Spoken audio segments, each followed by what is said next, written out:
시편 51편 함께 읽겠습니다. 하나님이여 주의 인자를 따라 내게 은혜를 베푸시며 주의 많은 긍휼을 따라 내 죄악을 지워 주소서. 나의 죄악을 말갛게 씻으시며 나의 죄를 깨끗이 제하소서. 물은 나는 내 죄과를 아오니 내 죄가 항상 내 앞에 있나이다.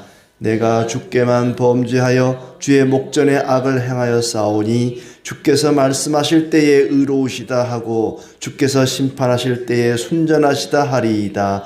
내가 죄악 중에서 출생하였으며 어머니가 죄 중에서 나를 잉태하였나이다. 보소서 주께서는 중심이 진실함을 원하시오니 내게 지혜를 은밀히 가르치시리이다. 우슬초로 나를 정결하게 하소서. 내가 정하리이다. 나의 죄를 씻어 주소서. 내가 눈보다 희리이다. 내게 즐겁고 기쁜 소리를 들려주시사 주께서 꺾으신 뼈들도 즐거워하게 하소서. 주의 얼굴을 내 죄에서 돌이키시고 내 모든 죄악을 지워주소서. 하나님이여 내 속에 정한 마음을 창조하시고 내 안에 정직한 영을 새롭게 하소서. 나를 주 앞에서 쫓아내지 마시며 주의 성령을 내게서 거두지 마소서. 주의 구원의 즐거움을 내게 회복시켜 주시고 자원하는 심령을 주사 나를 붙드소서. 그리하면 내가 범죄자에게 주의 도를 가르치리니 죄인들이 주께 돌아오리이다. 하나님이여 나의 구원의 하나님이여 피 흘린 죄에서 나를 건지소서. 내 혀가 주의 의를 높이 노래하리이다. 주여 내 입술을 열어주소서. 내 입이 주를 찬송하여 전파하리이다. 주께서는 제사를 기뻐하지 아니하시나니 그렇지 아니하면 내가 드렸을 것이라. 주는 번제를 기뻐하지 아니하시나이다. 하나님께서 구하시는 제사는 상한 심령이라. 하나님이여 상하고 통회하는 마음을 주께서 멸시하지 아니하시리이다.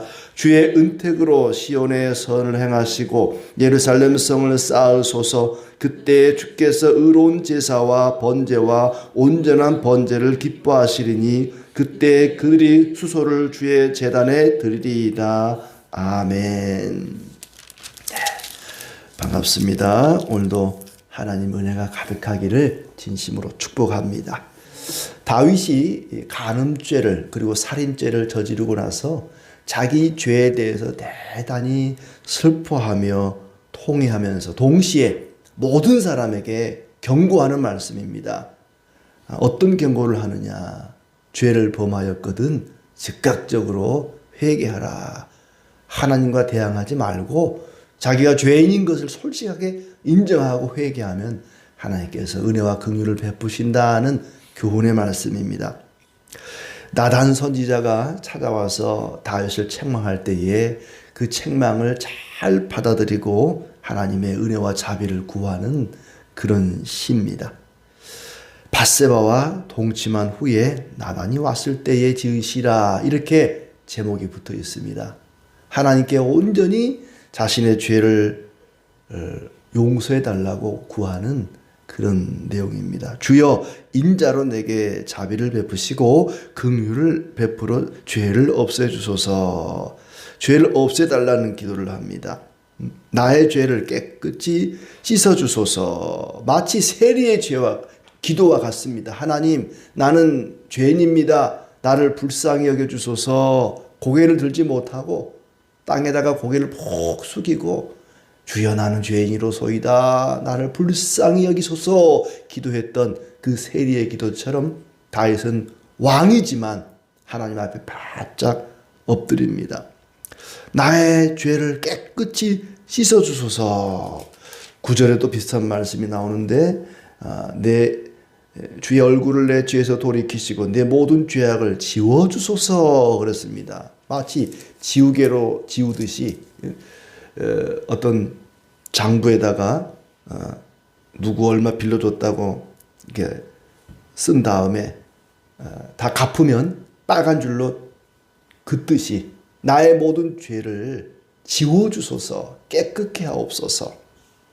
이 고대 사회에서는 돈을 빌려주면은 차용증을 쓰는데 그때는 종이가 없으니까 진흙판에다가 진흙을 이겨서 네모 반듯하게 만든 다음에 거기다가 이제 누구 얼마에 쓰는 거예요. 그리고 그걸 이제 딱딱하게 굳히는 거죠. 그게 이제 하나의 문서입니다. 근데 빚을 다 갚고 나면은 그 진흙판을 깨버린다는 거예요. 없애준다는 거죠. 마치 그런 것처럼 하나님 나의 죄를 깨끗이 지워주소서, 깨끗이 씻어주소서, 자신의 죄를 깨끗게 해달라고 구합니다. 내 죄가 항상 내 앞에 있습니다. 내가 내 죄를 잘 압니다. 다윗이 가장 잘한 것은 자기가 자기 죄를 인정하는 것입니다. 나단 선지자가 와가지고 책망을 하지요. 어떤 사람이 양이 99마리가 있는데 옆집에는 가난한 양 1마리 가진 사람이 있는데 손님이 찾아오니까 자기 양 99마리는 내버려 두고 1마리 양을 잡아다가 대접을 했다는 거예요. 그랬더니 다윗이 그러죠. 이 그런 나쁜 놈이 있냐고. 나단 선지자가 당신이 바로 그 놈이라고, 그 사람이라고 그랬더니 다윗이 맞습니다. 내가 바로 그 놈입니다. 내가 바로 그 나쁜 놈입니다. 그러면서 자기의 죄를 인정합니다.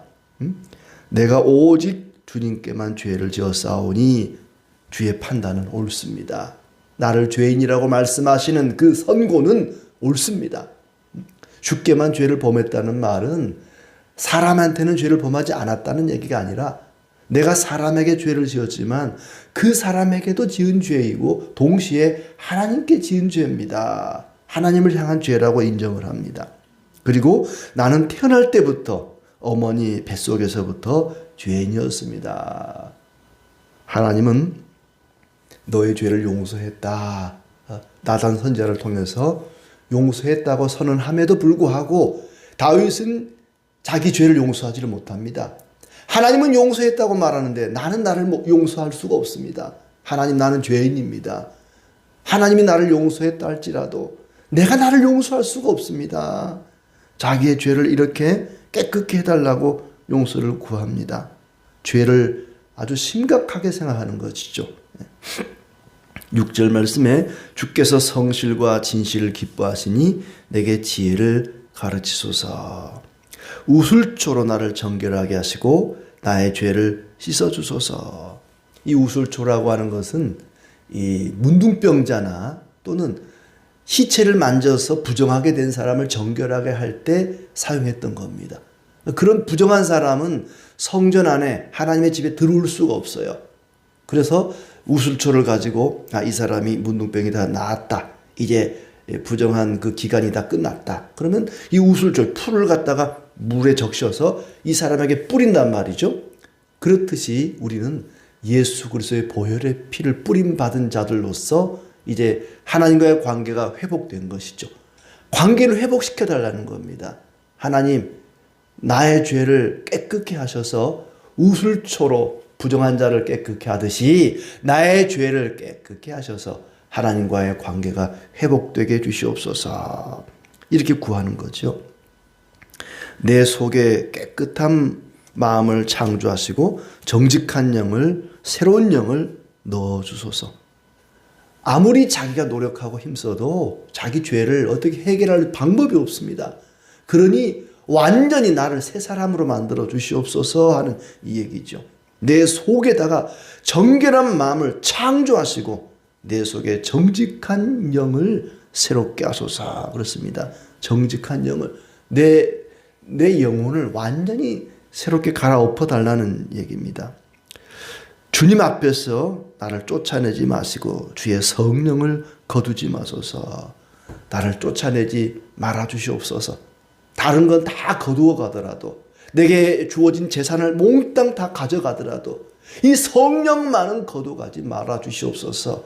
나를 쫓아내지 말아 주시옵소서. 다른 건 다 견딜 수 있지만 하나님께로부터 쫓겨나는 것은 견딜 수가 없습니다.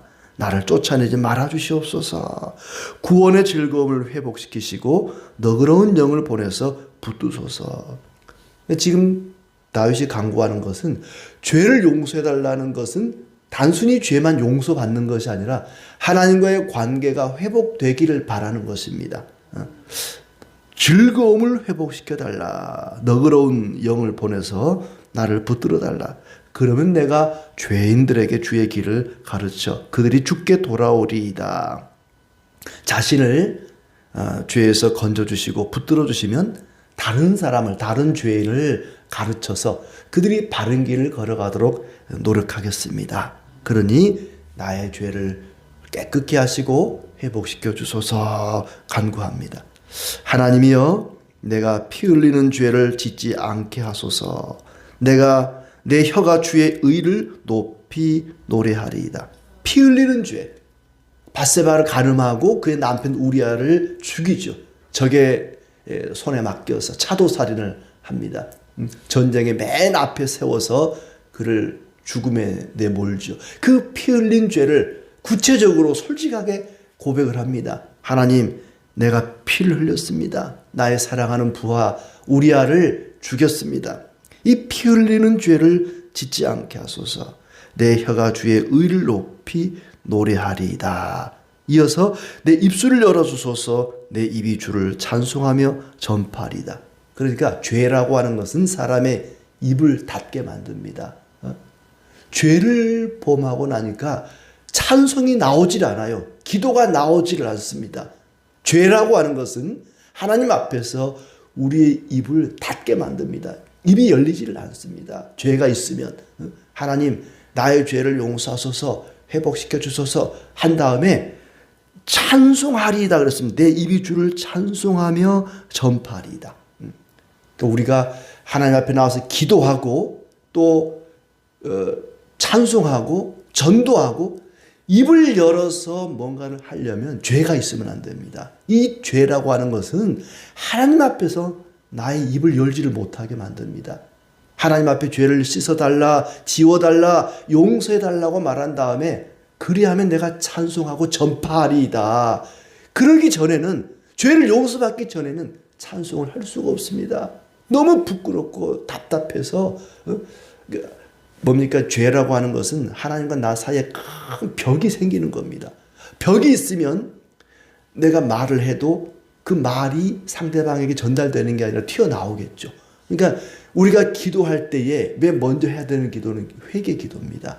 회개하지 않으면, 죄를 용서받지 않으면 우리 기도도 할 수 없고 찬송도 할 수 없고 전도도 할 수가 없습니다. 그런데 감사하게도 하나님이 우리의 죄를 다 용서하지 않았습니까? 우리가 나와서 찬송하고 기도하고 전도할 수 있는 것은 이미 하나님이 나의 모든 죄를 다 씻어주셨기 때문입니다. 예수 그리스도의 보혈의 피로 다 우리를 맑게 하셨기 때문에 우리는 당당하게 기쁨으로 하나님께 나와 찬송하고 기도할 수가 있는 것입니다. 그러지 않았더라면 우리는 기도도 찬송도 할 수가 없는 거예요. 우리가 하나님 앞에 기도할 수 있고 찬송할 수 있도록 죄를 용서하신 것은 우리에게 어떤 능력이 있거나 선함이 있어서가 아니라 하나님의 그 임재하심 때문에, 이 임재하심이라고 하는 것, 이 헤세드라고 하는 것은 끝없는 사랑입니다. 어떤 자격이나 조건을 보고 사랑하는 것이 아니라 그저 조건 없는 사랑이죠. 그 임재하심 덕분에 우리는 용서받게 된 것이고 기도와 찬송과 입을 열어 복음을 전할 수 있는 그런 은혜가 주어진 것이죠. 지금 다윗이 원하는 것은 그걸 원하는 겁니다. 하나님, 나의 모든 죄를 다 용서하셔서 내가 하나님께 기쁨으로 찬송하게 하옵소서, 전파하게 하옵소서. 그러면서 주님은 제사나 제물을 기뻐하지 아니하리이다. 하나님은 제물을 기뻐하지 않습니다. 어제 50편에서도 우리가 봤습니다마는 이 세상의 모든 짐승과 새와 가축들이 다 하나님 것인데 무슨 하나님께 제물이 필요하겠습니까? 하나님이 고기 잡수시고 싶으면 아무거나 한 마리 그냥 잡수시면 돼요. 제물이 필요한 게 아닙니다. 뭐가 필요합니까? 통회하는 심령이 필요하다 그랬어요. 17절에 보니까 하나님께서 구하시는 제사는 상한 심령이라 하나님이여 상하고 통회하는 마음을 주께서 멸시하지 아니하시리이다. 하나님은 다른 거 원하지 않습니다. 어제는 감사하는 마음을 원한다 그랬습니다만 이어서 통회하는 심령, 회개하는 마음, 상한 마음을 원하십니다. 하나님께서 기뻐하시는 제사는 상한 심령이라. 자기 자신이 스스로 죄 문제를 해결할 수 없다는 것을 알고 오로지 하나님의 은혜와 긍휼을 구하는 것이죠. 하나님, 나는 무능한 자입니다. 나는 무익한 자입니다. 죄인 중에 괴수입니다. 바울도 이런 심정을 가졌던 사람입니다. 주의 은혜로 예루살렘을 돌보시고 다시 세우소서. 그때 주님은 올바른 제사를 기뻐하십니다. 예루살렘을 돌봐달라. 예루살렘 성을 쌓으소서. 왜냐하면 왕이잖아요. 왕의 죄는 일반 사람의 죄와 달리 자칫 잘못하면 나라 전체가 하나님의 징벌을 받을 수 있습니다. 그래서 하나님, 이 예루살렘을, 이 시온의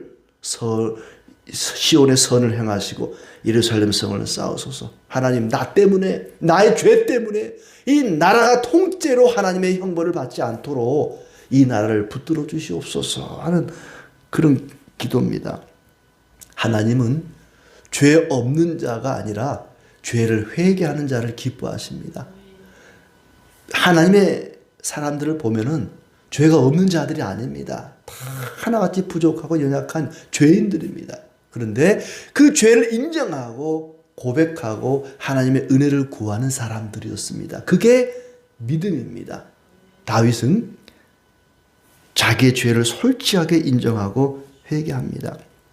자기의 선한 행실로 자기의 죄를 상쇄하려고 생각하지 않습니다. 하나님, 내가 지금 바세바를 간음하고 또 그의 남편을 죽였는데 얼마 정도면 그 죄를 갚을 수 있겠습니까? 뭐 짐승을 몇 마리 들으면 되겠습니까? 아니면 뭐 백성을 몇 명 죽이면 되겠습니까?